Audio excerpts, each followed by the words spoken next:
Okay, I've done some soul searching, and I'm going to show you now how to actually find the proof of P equals NP. Here's where we're going, okay? Here's where we're going. Okay. Here's the steps to get there. And here is the one requirement. This is a blob of fire. This fire, underneath it, is the standard model. Set that shit on fire. Ignore it, because the logic and reasoning behind how I got here completely disregards that. And you will not be able to see it if you keep thinking, but the standard model... So set that shit on fire. Don't pay attention to it. We're going to discuss the P versus NP solution and prove that P most certainly does equal NP. And here's how. Here's your steps. This is all... It's in the end, it's going to be relative to computer science. So if you're a computer programmer, this is what you're looking for. Step 1, get mass. Step 2, find seam. Step 3, pi fragment. Step 4, top row. Step 5, find light speed. Step 6, top center reach. Step 7, bottom center reach. Step 8, complete square. Step 9, fragment square. Okay, these are your steps. 9-step process. Full pi. Okay, so here's how we're going to do it. We're going to get mass. The mass we're going to be using is an abstract binary byte, right? So we're going to have a binary value of 8. And the reason we have 8 is because 8 is the equivalent of 8 bits, which is equal to 1 byte. Okay? So for this reason, we are using the number 8 to find our mass. Our mass is 8 for this reason, because of bytes. So the easiest way to draw a mass that you don't understand is in a straight line. Break it all up, line it all out. So that's 4, 5, 6, 7, 8. Okay. I have found my mass. Mass equals 8. Excuse me. And I'm going to proclaim now that 8 equals P. Okay. Next step, find seam. This is the algorithm for finding the seam. Okay. We start here on both ends, on either end. I can move now one distant. That's 1. Another distant. That's 2. Another distant. That's 3. Another distant. That's 4. And we meet perfectly on this seam here. Okay, I have found seam. Because we are on this seam, we can now go to the third step. Pi fragment. Okay, the step is called pi fragment. And in order for this to work, you really have to set fire to the standard model. If you want to fucking set fire to that shit, because we are about to discuss pi fragmentation.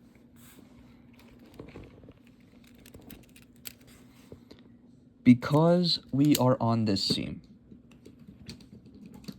because 8 is perfectly divisible by 2, and when you do this movement on either end, you land perfectly on a seam, there's nowhere else to move,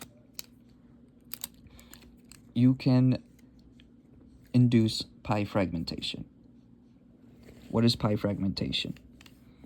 Pi fragmentation is when you take this 8 and you basically shift it into the distance so that it is, well, 8 in 3-dimensional space. Specifically, Pi fragmentation is the definition of an area, a surface area, other than the front face. Okay. So now that we have the seam, how do we pi fragment? Well, because we have this seam, we know that this 8 is only representable as a pi fragment, right? There's no leftover in our divided by 2, so this is only a pi fragment. And how do we convert 8 into a pi fragment? Well, I draw them kind of like this, like fragments of pi. A pi fragment equals p minus 1, right? And when I'm saying pi fragment and p, remember that p is a total container of space, okay? So we want, this is very confusing. This is the hardest part, the pi fragments. If we want to turn 8 into a pi fragment, 8 must equal 8 minus 1 to account for the movement into distance. So since we know we have this seam, we know that 8 already exists in the distance. So how do we get rid of this seam and make it a flat surface? Well, we look at the total number of flat faces here, okay? In this instance, p equals 8 as well, right? It occupies 8 spaces, but it also touches 8 surfaces. So pi fragment is equal to the number of available faces minus 1, okay? So the pi fragmented version of 8 looks like this. 1, 2, 3, 4, 5, 6, 7. And then here's our minus 1.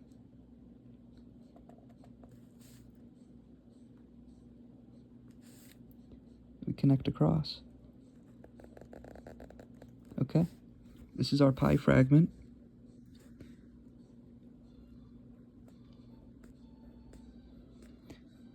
And the nature of the pi fragment, I shouldn't have drawn those squares in, but I did anyways. The nature of this pi fragment is as such. It is 1, 2, 3, 4, 5, 6.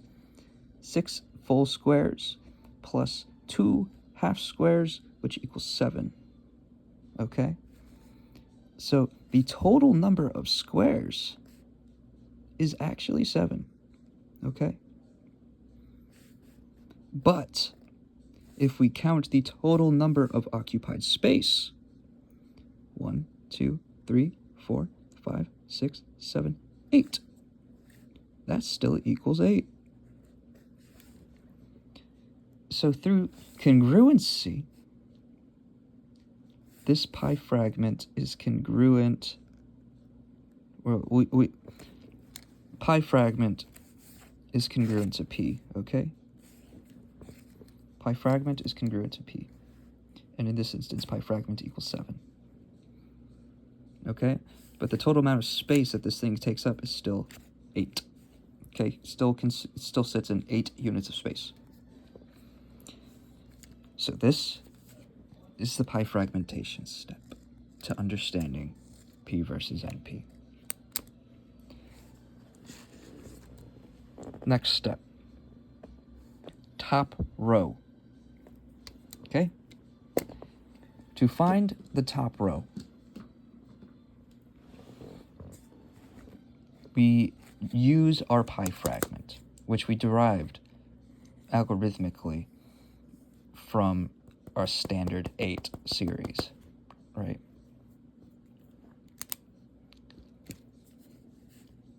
We take our pi fragment and what do we know about a pi fragment?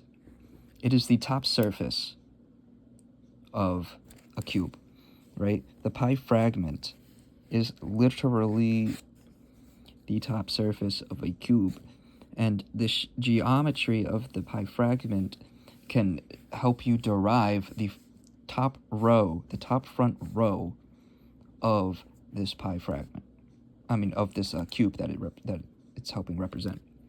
So, right, how do we do that? We look at our pi fragment. We look at how many spaces, are flat surfaces on any given side.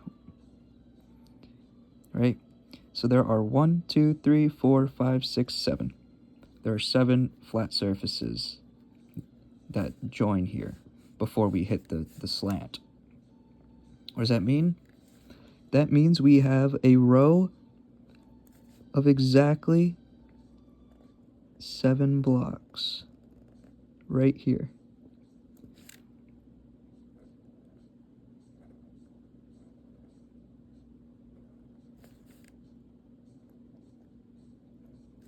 Okay? Means we have a row of 7 right here. And if we stick to, like, I'm not gonna distract you too much. Okay? So by counting these flat surfaces between, like, not this excluding that, but the number of flat surfaces, including the one that is in the half, right? That gives us this front row every time. Okay? And you know what? That's this done with this step. We don't need to do anything else here. That's top row step completed. The next step is to find light speed. Again, this algorithm works because of general relativity, and you need to set fire to your understanding of the standard model. You just have to ignore it, okay? You just have to ignore it. The next step is to find the speed of light, okay? How do we find the speed of light? Simple. We look for the seam again, okay? We look for the seam. But instead of looking for the seam on our pi fragment, which we derived from our p, which equals 8, we're going to find the seam of this front row, okay? How do we do that? Same way. Start here. 1, 2, 3, and look at that. We got a hole in the middle. 3. Since we're at our here, this is just a center point. This is our new seam, but since it's a full cube, it's a flat surface, right? The light goes in here, and at this point, it starts going out. This is where the light changes from going in to going out of the substance, okay? So for this reason, this 3 is the speed of light. So right now we know we have our pi fragment, we have our c, which equals 3. And technically speaking, because it's the input and the output, it is still technically c squared, 3 squared, okay? Which means that we have, a square underneath, right? And then the transition zone. But nonetheless, we have found our speed of light. Now what? What is the next step? Top center reach. This is what top center reach is. I wish I had a different color. I only have 3 with me right now. To find the top center reach, using the geometry we already have, we go to the top right corner of our front surface, which is right here, and we go down left. This is just the orientation relative to the pi fragment. But we go down left. That's point 1. Down left. That's point 2. Down left. That's point 3. 1, 2, 3. We stop right there, right? Down left, down left, down left. Okay? That's the top center reach. That's what we just did. Okay? I'll put a little arrow here so we know. Step 2, bottom center reach. How do we find the bottom center reach? Well, it's a 2-step process. What we do is we go to our furthest tip of our pi fragment, right? And we go straight down the distance of a pi fragment, which is 7. 1, I'll do it like this. 1, 2, 3, 4, 5, 6, 7. And then from our pi fragment, just like before,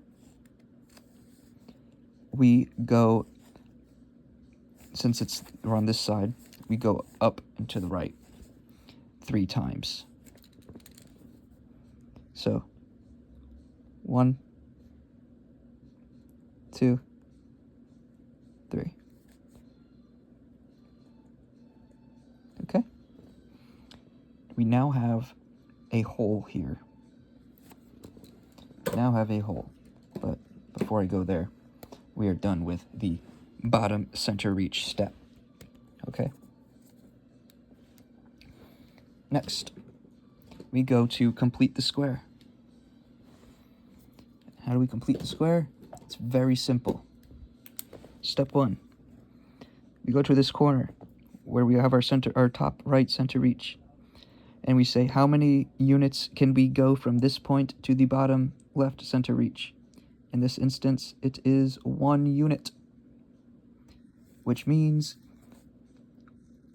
from the bottom left we go up 1, left 1, but the other side we go down 1, up 1, right 1, down 1, left 1, just like the pattern continues. But we have a square here. Okay, this is completing the square. Now that we have the square, we have a special. Oh, we've completed the square. That's what we've done. We've completed the square. Okay. Now, final part. Fragment square. This is we are turning this square into a pi fragment, but we're basically we're treating this square as a portion of a pi fragment, and it's a new type of mathematical operation. Okay, this process I don't think exists yet until now. Well, it exists in the universe, but basically we have this cube, this square here, which we did this process to obtain using mass and the speed of light, okay? And as a result, we have this square. Now, I know from foresight, like, what this means. And what this means is that we have a pi fragment that has a center that has exactly 1 cube in the center. Okay, we have a pi fragment of exactly 1 cube in the center. So what does that look like? That looks like, let me use a different color. That looks like this. We got this, 1 cube in the center, and then the evidence of pi fragmentation. Okay? Because of that 1 square right there, because of its general relativity, we know that 1 square is the top right face of a cube. Okay, the front top right of a cube.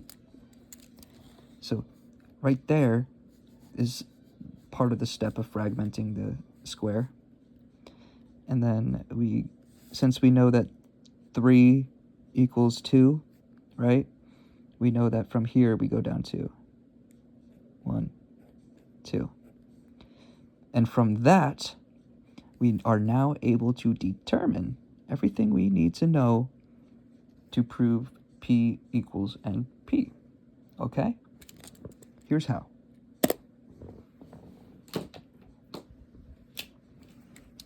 We've already determined that this 8 equals P, right? This 8 equals P.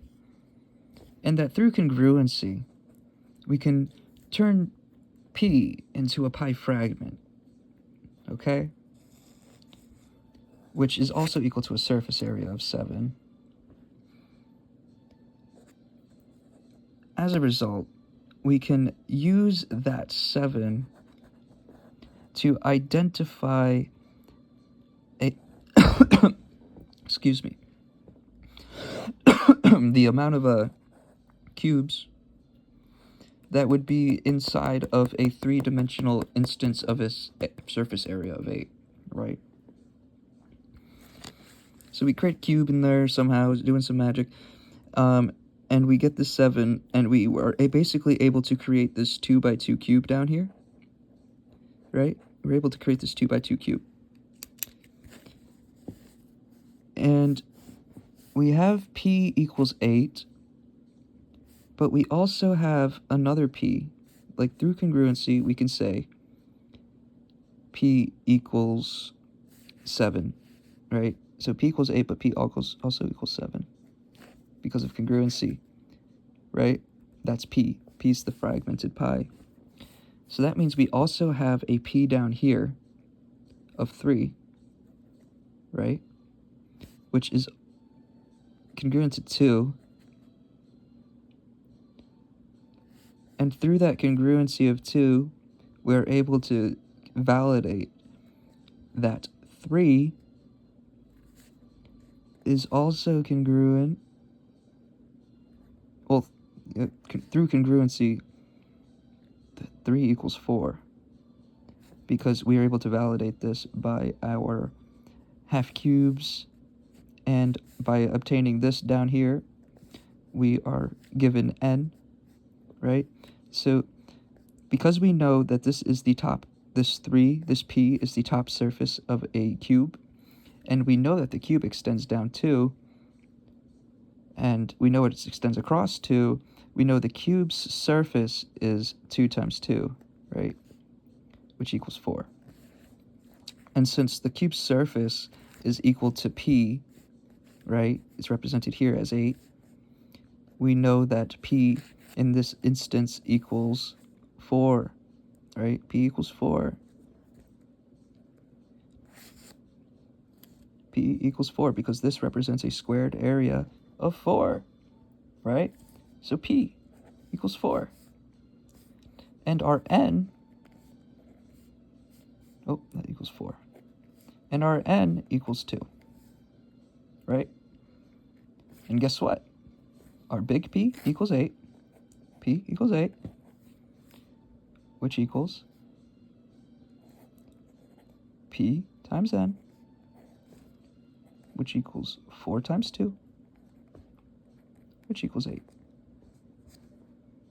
which equals P, n.